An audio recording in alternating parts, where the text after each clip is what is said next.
మేము ఆపరేషన్కి ఒప్పుకోము.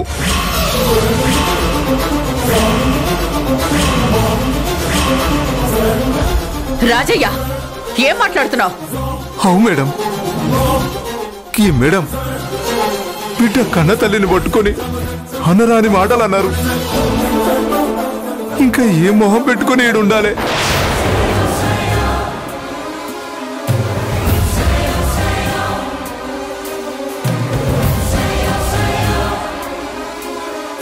ఇప్పుడు ఆపరేషన్కి తలాడిస్తే పైసల కోసమే కక్కుర్తి పడి అట్లా చేసినామంటారు.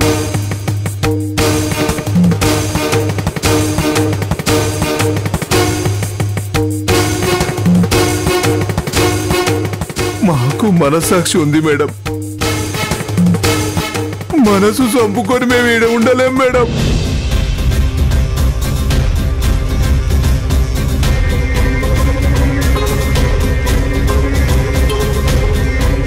పోదాం పావే. గది కాదయ్యా, మనం పోతే బిడ్డ ఆపరేషన్ ఆగిపోద్దయ్యా.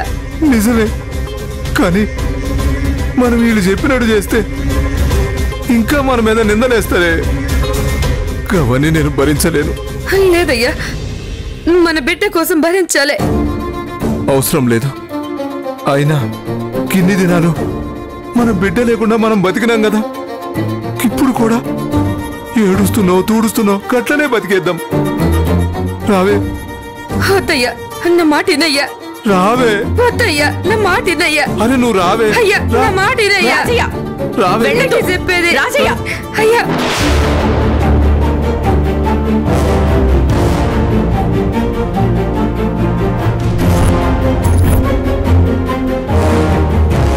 మేడం, ఇప్పుడేం చేద్దాం? నన్ను అడుగుతారేంటి? ఉంది కదా ఈ మహాతల్లి, తన్నే అడగండి.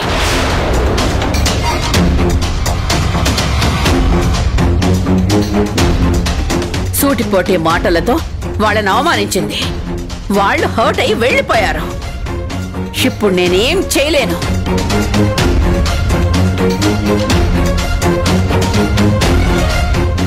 ఏంటి మేడం ఇలా చేశారు? ఎన్ని రోజులు డోనర్ దొరకపోవడం వల్లే కదా ట్రీట్మెంట్ పోస్ట్ పోన్ చేసుకుంటూ వచ్చాం. అసలు ఇప్పుడు స్వీటీ కండిషన్ చాలా క్రిటికల్గా ఉంది. వెంటనే ట్రీట్మెంట్ స్టార్ట్ చేయాలి. ఇలాంటి సిచ్యువేషన్లో డోనర్ దొరికితే అనవసరంగా వాళ్ళని పంపించేశారు. ఏం పర్లేదు సార్, మీరు ఎలాగో వెబ్సైట్లో పోస్ట్ చేశారు కదా, డోనర్స్ ఎవరైనా దొరుకుతారేమో చూద్దాం. మళ్ళీ డోనర్స్ కోసం చూడడం ఏంటి మేడం? శ్రీవల్లి ఉంది కదా. డాక్టర్ ప్లీజ్, మీరు వాళ్ళ గురించి మర్చిపోండి. స్వీటీ ప్రాణాలు తీయడానికి ఇదొక్కటి చాలు. మేడం, ఇక చాలు ఝాన్సీ. నీ ప్రాణం అనుకుంటున్న స్వీటీ ప్రాణాలు కాపాడుకుంటావో తీసుకుంటావో అది నీ ఇష్టం.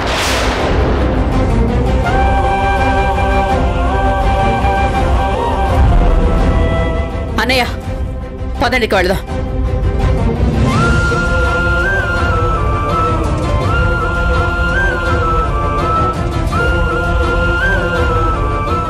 ఝాన్సీ, మంచి అవకాశాన్ని మిస్ చేశావు. స్వీటీకి ఏదైనా అయితే అందుకు కారణం నువ్వే అవుతావు. పద కమలా, పదా.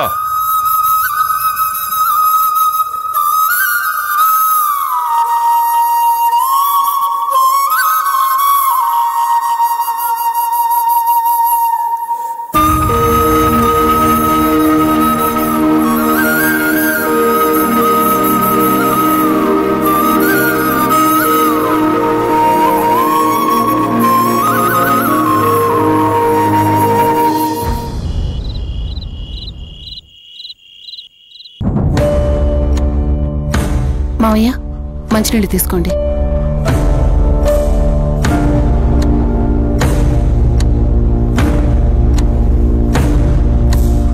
ఆ శ్రీవల్లి బోన్ మ్యారో మ్యాచ్ అయింది కదా. ధనుంజయ్ వాళ్ళు ఇంటికి రాకుండా అక్కడే ఉండి ఏం చేస్తున్నారు? ఆపరేషన్ పూర్తయ్యేంత వరకు అక్కడే ఉంటారేమో నాన్న. ఏంటో ఇది? అలాగా జనానికి మనం ఊడిగం చేయాల్సి వస్తుంది. ఇంకా ఎన్ని రోజులు ఈ టెన్షన్ అనుభవించాలో ఏంటో. బోన్ మ్యారో మ్యాచ్ అయింది కాబట్టి ఇంకా టెన్షన్ లేదు. ట్రీట్మెంట్ స్టార్ట్ చేస్తారంట. ట్రీట్మెంట్ జరగడం లేదు.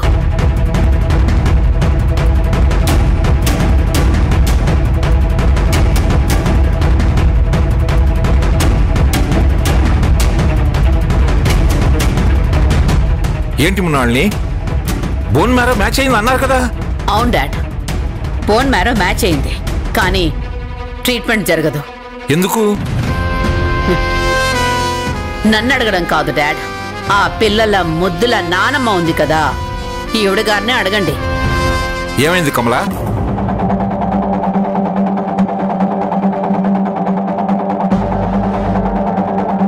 అలా సైలెంట్ గా ఉంటావేంటి వదినా? హాస్పిటల్లో ఆ ఝాన్సీ చేసిన ఘనకార్యం చెప్పు.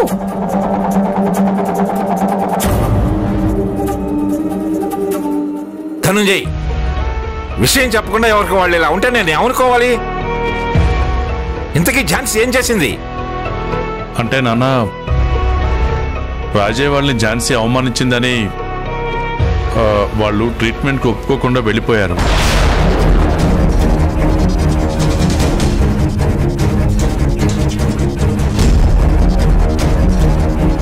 ఇంకా చూస్తారేంటి సార్, వాళ్ళని బయటికి పంపించేయండి. మేము ఆపరేషన్కి ఒప్పుకోము. అరే నువ్వు రావే. అయ్యా నా మాట వినయ్యా. రాజయ్య, రావే. వెళ్ళొద్దు. చెప్పేది రాజయ్య, వాళ్ళు కూడా మనుషులే కదా, ఇష్టం వచ్చినట్టుగా మాట్లాడితే ఎవరైనా ఎందుకు పడతారు? అందుకే వాళ్ళు వెళ్ళిపోయారు. ఛీ! ఈ దరిద్రాన్ని తగలయ్యా. ఇన్ని రోజులు డోనర్ దొరకలేదని తలపట్టుకుంటే ఇప్పుడు డొనేట్ చేస్తానన్న వాళ్ళని తిట్టి పంపించడం ఏమిటో నాకు అర్థం కావటం లేదు. అసలు ఆ ఝాన్సీ క్యారెక్టర్ ఏమిటో తెలియటం లేదు. ఇప్పుడు ఏదన్నా అయితే మళ్ళీ మన మీదనే పడి అరుస్తుంది. తన అరుపులకు నాకు లేని రోగాలు వస్తున్నాయి. నాన్న ప్లీజ్ కూల్గా ఉండండి. ఎలా ఉండాలరా? దేశంలో ఏ ఇంట్లో లేని సమస్యలన్నీ నా ఇంట్లోనే ఉన్నాయి. ఆ ఝాన్సీ రోజు రోజుకి సమస్య మీద సమస్య తీసుకొస్తూనే ఉంది. అసలు ఆ పాపని తను ఏం చేద్దాం అనుకుంటుంది? ఎవరికి తెలుసు డాడ్? అయినా తనేమైనా చేసుకునివ్వండి, మనకు అనవసరం. అది కాదు మృణాల్ని, కోర్టు ఆర్డర్ ఒకటి ఏడ్చొచ్చింది కదా. ఇప్పుడు ఆ పాపకి ఏదైనా అయితే అందరూ మనల్నే అంటారు.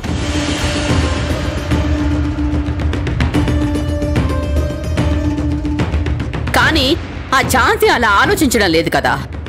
నేను ఆల్రెడీ చెప్పాను కూడా, ఇది మా ఇంటి సమస్య, నువ్వు ఇన్వాల్వ్ అవ్వకు అని. కానీ తను వినలేదు. ఎందుకు వింటుంది? మన పరువు తీయడానికే పూనుకుంది కదా.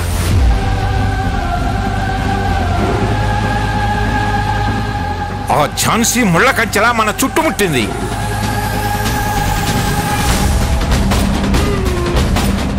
మనం ఏం చేసినా ఏదో ఒక ప్రాబ్లం క్రియేట్ చేస్తూనే ఉంది.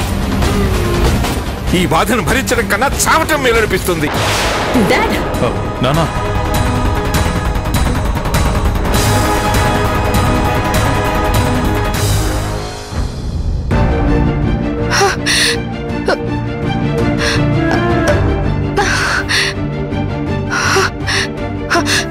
అక్క అక్క, రాణి స్వీటీకి ఎలా ఉంది? నేను ఇప్పుడు అర్జెంటుగా డాక్టర్తో మాట్లాడాలి. స్వీటీతో పాటు ఐసీయూలో గౌతమ్ గారు కూడా ఉన్నారు. నువ్వు వెళ్ళు, సరేనా?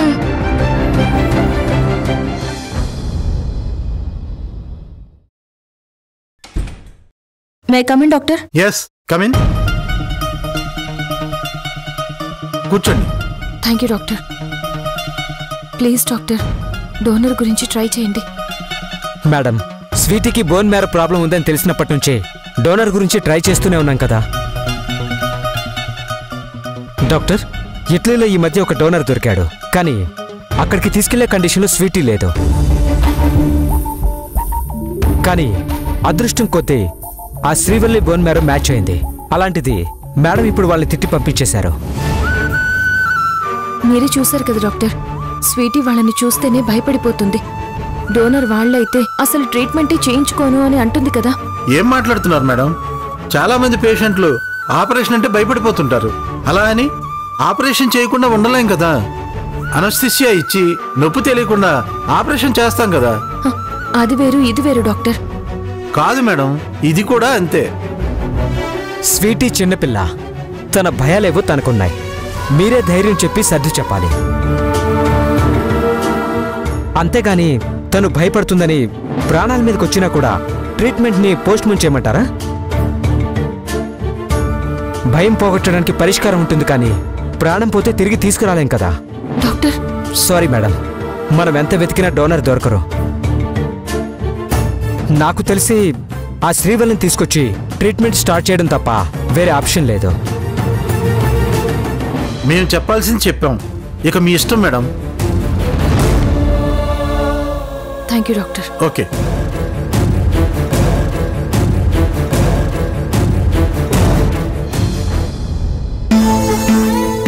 నాకు తెలిసి ఆ శ్రీవల్లిని తీసుకొచ్చి ట్రీట్మెంట్ స్టార్ట్ చేయడం తప్ప వేరే ఆప్షన్ లేదు.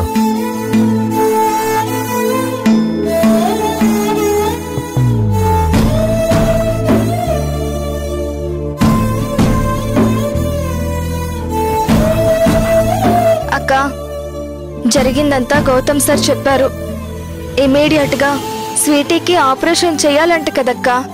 మరి అలాంటప్పుడు వాళ్ళతో ట్రీట్మెంట్ స్టార్ట్ చేయించొచ్చు కదా, ఎందుకు భయపడుతున్నావు?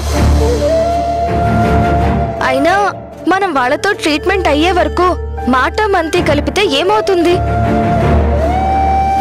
డొనేట్ చేసినంత మాత్రాన మనం స్వీటీని వాళ్ళకి ఇవ్వాలని రూల్ ఏం లేదు కదా. స్వీటీని వాళ్ళకి అప్పచెప్పదు గాని వాళ్ళని పిలిపించి ట్రీట్మెంట్ స్టార్ట్ చేయించు ప్లీజ్ అక్క. అవసరం లేదు. అది కాదక్కా, నువ్వు ఇలా లేట్ చేస్తే స్వీటీకి ప్రాబ్లం అవుతుంది కదా. నాకు తెలుసు, తనకేమీ కాకుండా నేను చూసుకుంటాను, అంతేకాని వాళ్ళని మాత్రం పిలిపించను. ఎందుకక్క ఇంత మొండిగా బిహేవ్ చేస్తున్నావు?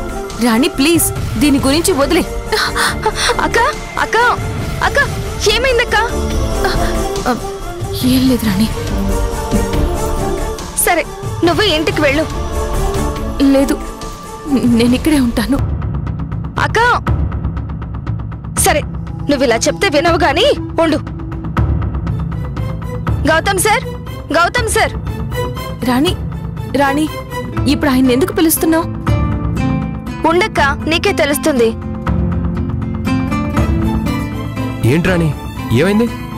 అక్క ఎప్పుడు తిందో ఏంటో, మీరు అక్కని ఇంటికి తీసుకెళ్ళి ఏదైనా తినిపించండి. వెళ్ళను అని అంటున్నాను కదా, ఎందుకు వినవు? నేను ఇక్కడే స్వీటీ దగ్గరే ఉంటాను. అది కాదక్క, చూడు ఎలా అయిపోయావో. ఇంటికి వెళ్ళి ఒక 1 అవర్ అయినా పడుకో అక్క. నేను ఇక్కడ ఉంటాను, నువ్వేం కంగారు పడుకో. లేదు రాణి. గౌతమ్ సార్, అక్క అలాగే అంటుంది గాని మీరు తీసుకువెళ్ళండి. ఝాన్సీ గారు, మీరు చాలా నీరసంగా కనిపిస్తున్నారు, ప్లీజ్ రండి. రాణి, ఏదైనా అవసరం అయితే ఫోన్ చేయి. అలాగే సార్. వెళ్ళక్క, ఎలాగో ఐసీయూలో ఉండనివ్వట్లేదు. అటెండర్ కావాలంటే నేను చూసుకుంటాను. ఇంటి దగ్గర కూడా పాపం వంశీ ఏడుస్తున్నాడక్క. ప్లీజ్ వెళ్ళక్క, వాణ్ణి కూడా చూసుకోవాలి కదా. ఝాన్సీ గారు పదండి. వస్తాను. స్వీటీ జాగ్రత్త.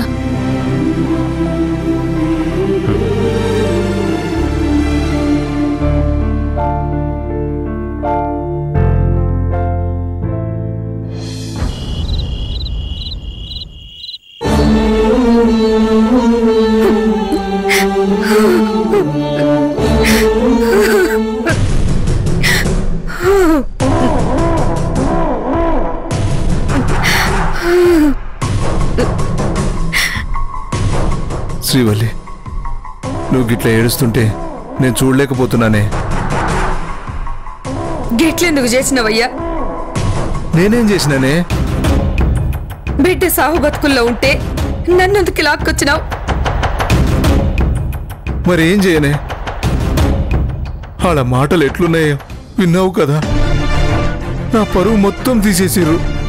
అయితే లాక్కొస్తావా? అయినా నీకు పరువు ఏడుందయ్యా? తాగినప్పుడు బిడ్డను ఎత్తుకుపోయినప్పుడు లేని పరువు గిప్పుడొచ్చిందా? గట్లనకే, గప్పుడేదో తెలవకట్లా చేసినా. గది కాదయ్యా, బిడ్డ పానాల కోసం వాళ్ళు లక్షలు ఖర్చు చేస్తుండ్రు. మనల్నైతే పైసలు ఇయ్యమనలే కదా. అవు మరిగప్పుడు మనమేం చేయాలి? భగవంతుడా, నువ్వే మా బిడ్డని బతికించు తండ్రి అని గా దేవుడి మీద భారం వేసి వాళ్ళు చెప్పింది చేయాలి, అంతేగాని వాళ్ళేదో అన్నారని నువ్వు ఇట్లా చేస్తావా? అసలు బిడ్డకి ఏదైనా అయితే ఏం చేస్తావు? చెప్పయ్యా, చెప్పు. గప్పుడేమో బిడ్డని సెత్తకుండిగాడు ఈడ్చేసినావు, దానికి భూమి మీద నూకలున్నాయి కాబట్టి బతికింది. ఇప్పుడు దాన్ని చంపేద్దాం అనుకుంటున్నావా? లే, కట్లేందుకు అనుకుంటానే, కది 100 ఏళ్ల పాటు చల్లగా ఉండాలి గాని వాళ్ళు నన్నంటే నేను ఓర్చుకున్నానే, కానీ నిన్ను అనేసరికి నేను తట్టుకోలేకపోయినానే. మనల్ని దొంగల కింద జమ కట్టిర్రు. అయినా నువ్వేం భయపడకే, బిడ్డకేం కాదు, అది మంచిగుంటది. ఆపరేషన్ జరగకుండా గదెట్లా బాగవుతుందయ్యా? వాళ్ళు మన కాడికి వస్తారే, వాళ్ళకి వేరే దారి లేదు. మనల్ని దావకానకు రమ్మని మన కాళ్ళు పట్టుకుంటారు. ఊరుకో, ఏమంటున్నావు? గాళ్ళు మన కాళ్ళు పట్టుకోవడం ఏంది? నీకు అస్సలు బుద్ధి లేదు. లే శ్రీవల్లి, నువ్వు చూస్తుండు, నేను చెప్పింది జరిగి తీరుతుంది. వాళ్ళొచ్చి మనల్ని రమ్మని అడగగానే నువ్వు వెళ్ళొద్దు, పెట్టు చేయాలే. అంటే పైసలకు గిట్లా ఆశపడుతున్నావా? ఛీ, పైసలు ఎవరికి కావాలే? అయినా ఎన్నిసార్లు చెప్పాలే నేను మారిపోయినా అని? అయితే ఎందుకు బెట్టు చేయాలి? జరా ఈ ముచ్చటిను వాళ్ళు అడగగానే ఒప్పుకుంటే ఆపరేషన్ అయిపోయినాక మన బిడ్డని ఇవ్వరు. గదే ఇప్పుడు మాకు మా బిడ్డని ఇస్తామంటేనే మేము వస్తామంటే సచ్చినట్టు వాళ్ళు ఒప్పుకుంటారు. అవు గా ముచ్చట నిజమేనయ్యా? గందుకనే నేను చెప్పినట్టు నువ్వు చేయాలి. ఎందుకంటే ఓ తాప బిడ్డని దత్త తీసుకుంటే కన్నోళ్ళకి ఏ హక్కు లేదంటారు కదా. కోర్టులు కూడా ఏం చేయవంటుండ్రు. గందుకే ఆ దేవుడు మన మొర విని మనకి దారి చూపించుండు. మనం అట్లా చేస్తేనే వాళ్ళు మన దారికొస్తారు, మన బిడ్డని మనకిస్తారే. సమజైందా? సమజైందయ్యా. బిడ్డ కోసం నువ్వు భలే సోచాయించినావు. మరి ఏమనుకుంటివే ఈ రాజుగాని బుర్రంటే?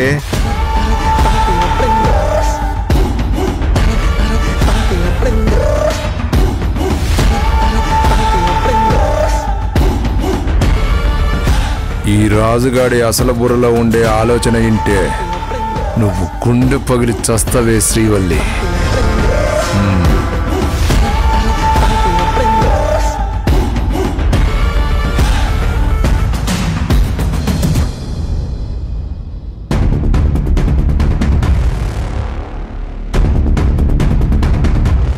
మావయ్య, భోంచేతురుకని రండి. అక్కర్లేదు, ఆ ఝాన్సీ చేసే పనులకు తిండి మీద ధ్యాసే పోయింది.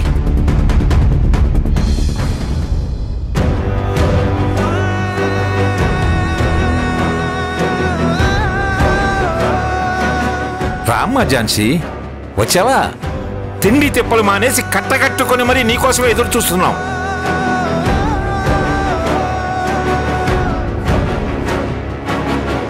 ఓ ఝాన్సీ రాణిలా, ఓ మహారాణిలా, మా పాలిటి చండీ రాణిలాగా మాతో పోరాడి మరీ పిల్లల్ని తీసుకొచ్చి మా ఇంట్లో పెట్టావు. వాళ్ళతో పాటు వాళ్ళ జబ్బులను కూడా తీసుకొచ్చి మా నెత్తిన పెట్టావు.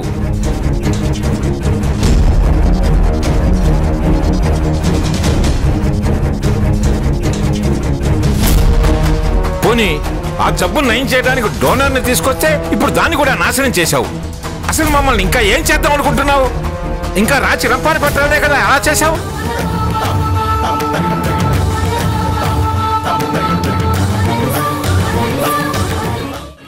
ఇన్నేళ్లలో నేను ఎంతో మంది హెడ్ వెయిట్ ఉన్న వాళ్ళని, పొగరబోతుల్ని, ఈగో ఉన్న వాళ్ళని చూశాను.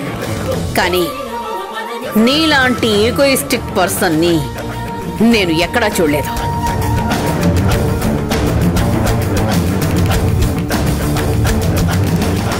నీకు సూపర్ ఈగో అనే డిజార్డర్ ఉన్నట్టుంది.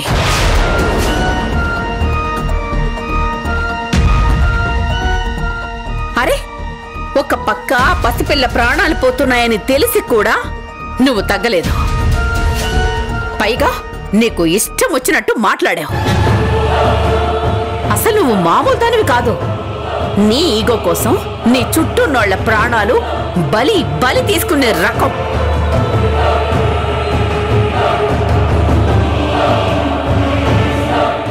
అత్తయ్య, ఎందుకు అలా అంటారు? నువ్వాగు గౌతమ్. అసలు నీ ప్రాబ్లం ఏంట్రా? తను ఏం చేసిందో నువ్వు చూసావు కదా. ఎప్పుడు తనకి సపోర్ట్గా ఉంటూ నెత్తిన పెట్టుకొని తిరుగుతావు కదా. నువ్వే చెప్పు, తను చేసింది కరెక్టేనా?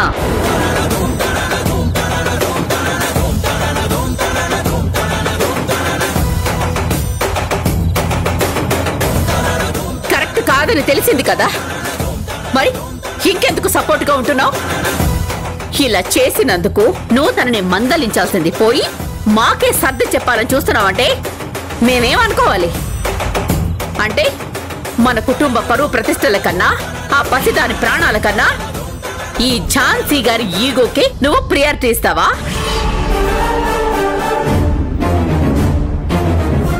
ఝాన్సీ, ఏంటమ్మా అలా చేశావు? తెలివైన వాళ్ళు ఎవరైనా అలా చేస్తారా? అందరూ నిన్ను ఏదేదో అంటుంటే అప్పుడప్పుడు నాకు జాలి కలిగేది. కానీ నువ్వింత తెలివి తక్కువగా, ఇంత అహంతో ప్రవర్తిస్తావనుకోలేదు. అది కాదు సార్. ఏది కాదు ఝాన్సీ? పిల్లల మీద అంత ప్రేమను దానిలా మాట్లాడతావు కదా, తల్లి లాంటి దానివని చెప్తుంటావు కదా, ఏంటిది? అసలు మినిమం కామన్ సెన్స్ ఉన్న వాళ్ళు ఎవరైనా ఇలా చేస్తారా? చేతికొచ్చిన అవకాశాన్ని పాడు చేశావు.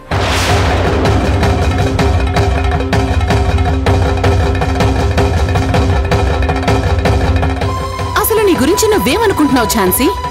నీ అంత తెలివైంది ఎవరూ లేరనుకుంటున్నావా? లేకపోతే ఈ లోకంలో నిన్ను మించిన గొప్ప వాళ్ళెవరూ లేరనుకుంటున్నావా?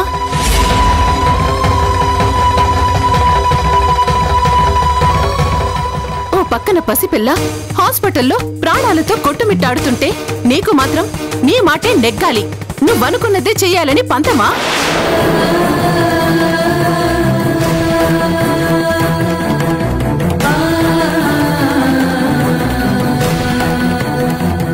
ఇన్నాళ్ళు డోనర్ దొరక్క నీతో పాటు అందరూ తలలు బాదుకున్నారు. అలాంటిది మృణాల్ని చాలా కష్టపడి వాళ్ళని తీసుకొచ్చింది. నువ్వేమో బంగారం లాంటి అవకాశాన్ని చెడగొట్టేశావు.